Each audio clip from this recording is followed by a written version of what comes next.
Hello! இன்றைக்கி கம்பு சோத்துக்கு அட்டகாசமான தால் சிக்கன் தான் பார்க்க போகிறோம். அதுக்கு நான் 1/2 கப்பு கடலைப்பருப்பை ஊற வச்சு எடுத்துருக்கிறேன். கூடவே 1/2 கிலோ சிக்கன்.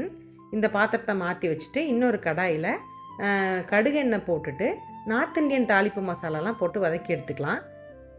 இதில் ஜீரகம் அதிகமாக போடணும், சோம்பு கம்மியாக போடணும். அப்புறமா பெரிய ஏலக்காய் இருக்குது இல்லைங்களா, அது.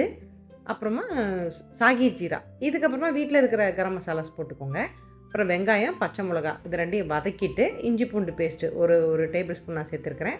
அதையும் வதக்கிட்டு 2 ஸ்பூன் வரமிளகாத்தூள், 1 ஸ்பூன் மல்லித்தூள், 1 ஸ்பூன் மஞ்சள் தூள், 1 ஸ்பூன் கரம் மசாலா இது எல்லாத்தையும் நல்லா வதக்கிக்கிட்டு ஒரு வெங்காயத்துக்கு ஒரு தக்காளி எடுத்து வச்சுருக்கிறேன். அந்த தக்காளி இப்போ சேர்த்துடலாம். இதையும் சேர்த்து நல்லா வதக்கிட்டு இப்போது கொத்தமல்லி, புதினா, அப்புறமா வெந்தயக்கீரை இதெல்லாம் பொடி பொடியாக நறுக்கி வச்சுருக்கேன். எல்லாத்தையும் ஒன்றா வதக்கி ஏற்கனவே நம்ம எடுத்து வச்சுருந்தோம் இல்லையா தாலும் சிக்கனும், அது கூட இந்த வதக்கினது எல்லாத்தையும் ஒன்றா கொட்டி கழுவி ஊற்றி தேவையான அளவுக்கு உப்பு மட்டும் சேர்த்து ஒரு 40 மினிட்ஸ் ஓப்பன்லேயே குக் பண்ணி இறக்கணும்னா இந்த சிக்கன் ரெடி தான். இறங்கணும் போது நம்ம ஒரு பீட் பண்ண தயிர் ஒரு 2 டேபிள் ஸ்பூனு, அது கூட கசூரி மேத்தி ட்ரையாக இருக்கும்ல அது போட்டு இறக்கணும்னா சூப்பரான ஹெல்த்தியான தால் சிக்கன் ரெடி.